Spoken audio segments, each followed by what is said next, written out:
নহবা সমষ্টি অন্তৰ্গত যি তামুলপুৰ উচ্চতৰ মাধ্যমিক বিদ্যালয়ত উপস্থিত আছো ভোট কেন্দ্ৰৰ ভিতৰত পৰিদৰ্শন কৰি যিগৰাকী ইউপিপিএলৰ প্ৰাৰ্থীগৰাকী তেওঁ ওলাই আহিছে পোনে পোনে আপোনাৰ ওচৰলৈ আহিছো আজি এটা খুব এটা গুৰুত্বপূৰ্ণ দিন সকলোৱে অপেক্ষাৰত হৈছে যে এবাৰ কাৰ চৰকাৰ গঠন হ'ব তেনে ক্ষেত্ৰত আজি আপোনাৰ দিনটো বা আপুনি আজিৰ দিনটোৰ প্ৰেক্ষাপটত কি ক'ব বিচাৰিব সব কাউন্টিং আৰম্ভই হৈছে আমাৰ তামুলপুৰত 18 ৰাউণ্ড হ'ব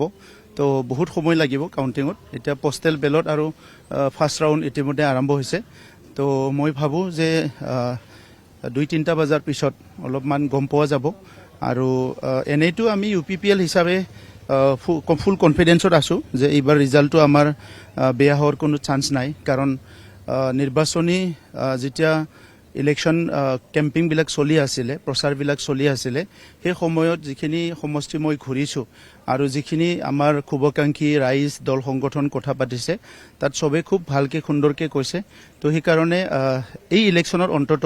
ইউপিপিএলে আমি সকলোতকৈ ৰিজনেল পাৰ্টিৰ ভিতৰত আগত থাকিম মোৰ তেনেকুৱা বিশ্বাস আছে আৰু যিহেতু পূৰ্বে যেতিয়া চৰকাৰ গঠন হৈছিল তেতিয়া ইউপিপিএল দলৰ কিন্তু ভূমিকা যথেষ্ট দেখা গৈছিল আৰু এইবাৰ যিয়েই চৰকাৰ গঠন নকৰক কিন্তু ইউপিপিএল দল হয়তো বিচাৰিব কাৰণ যদি অধিক সংখ্যক আপোনালোকে আসন লাভ কৰিবলৈ সক্ষম হয় তেনে ক্ষেত্ৰত কেনেধৰণে আগবাঢ়িব আমি সিদ্ধান্ত ল'ম আলোচনা কৰি আজিৰ পিছত আজি কাউন্টিং হৈ যোৱাৰ পিছত অহাকালি আমি আমাৰ কোৰ কমিটিৰ মিটিং বহি পেলাই সিদ্ধান্ত ল'ম যে পৰৱৰ্তী সময়ত আমি কেনেকৈ আগুৱাই যাম তামুলপুৰ সমষ্টিটোত যেতিয়া ভোট নিৰ্বাচন চলি আছিলে সেই সময়ত বিক্ষিপ্ত ঘটনা ঘটা দেখিবলৈ পোৱা গৈছিল যে আচলতে যিগৰাকী আপোনাৰ বিৰুদ্ধে যিগৰাকী বিজেপি প্ৰাৰ্থীগৰাকী উঠিছিল বহু এনে কাৰ্যকৰ্তাকো তেওঁলোকে আক্ৰমণ কৰা পৰিলক্ষিত হৈছিল তেনে ক্ষেত্ৰত দেখিবলৈ পোৱা যায় যে আপুনি প্ৰত্যাহ্বান দিয়াৰ এক পৰিৱেশ দেখিবলৈ পোৱা গৈছে চাওক তামুলপুৰত যোৱা 5টা বছৰত আমি বহুতখিনি কাম কৰিছোঁ অকল তামুলপুৰ নহয় সমগ্ৰ বিটিচি অঞ্চলতে বিটিআৰ অঞ্চলতে আমি কাম কৰিছোঁ এইকাৰণে ৰাইজৰ যিটো আস্থা আৰু মৰম সেইটো ইউপিপিএলৰ প্ৰতি যথেষ্ট আছে যোৱা নিৰ্বাচনত কিবা এটা কনস্পিৰেচি হৈ গ'ল তাৰ কাৰণে কাউন্সিল নিৰ্বাচনটো আমাৰ বেয়া হ'ল কিন্তু সকলো ৰাইজে অলপ আফচোচ কৰিছে যে কাউন্সিলত যদি ইউপিপিএল থাকিলে জিকিলেহেঁতেন তেতিয়া শান্তিটো সদায় থাকিলে হয় সম্প্ৰতি মৰম স্নেহ সকলো জাতি জনগোষ্ঠীৰ মাজত সদায় থাকিলে হয় এই কথাটো চবে বিশ্বাস কৰিছে তো সেইকাৰণে এই নিৰ্বাচনটো যিহেতু সুযোগ পালে চবে স্বতঃস্ফূৰ্তভাৱে ইউপিপিএলক ভোট দিছে সেইটো মোৰ বিশ্বাস আছে ইউপিপিএলে কিন্তু ইয়াৰ যিসকল জাতি জনগোষ্ঠীৰ হয় কিন্তু শান্তি সুৰক্ষাৰ হয় কিন্তু ইউপিপিএলে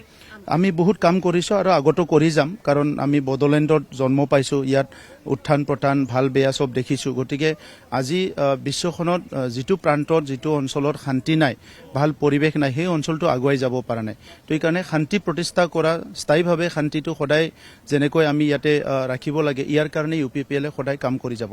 হয় ধন্যবাদ জনাইছো এয়া আছিল ইউপিপিএলৰ প্ৰাৰ্থী প্ৰমোদ বড়ো তামুলপুৰ সমষ্টিত ইউপিপিএলৰ প্ৰাৰ্থীগৰাকী আৰু তেওঁ ভোট কেন্দ্ৰত উপস্থিত হৈ ভোট কেন্দ্ৰৰ ভিতৰত তেওঁ উপস্থিত হ'ল আৰু উপস্থিত হৈ তেওঁ কেইবাটাও গুৰুত্বপূৰ্ণ মন্তব্য কৰিলে আজিৰ এই বিশেষ দিনটোত সকলোৱে জানে যে আজি 126টা সমষ্টিৰ ভিতৰত আচলতে তামুলপুৰ সমষ্টিটো অন্যতম এটা সমষ্টি ইউপিপিএলৰ যিগৰাকী সভাপতি প্ৰমোদ বড়োৱে সমষ্টিটোৰ পৰা প্ৰতিদ্বন্দ্বিতা কৰিছে সমান্তৰালকৈ আপুনি যদি চাই যে বিজেপি প্ৰাৰ্থী বিশ্বজিৎ দৈমাৰীয়ে এই যিটো সমষ্টি সেই সমষ্টিটোৰ পৰা প্ৰতিদ্বন্দ্বিতা কৰিছে তেনে ক্ষেত্ৰত আচলতে খুব চৰ্চাত আছে যে ইয়াৰ ফলাফল কেনেধৰণে হ'ব বা ইয়াৰ ফলাফল কি হ'ব সেয়া আমি কিছু সময়ৰ পিছত আচলতে জানিব পাৰিম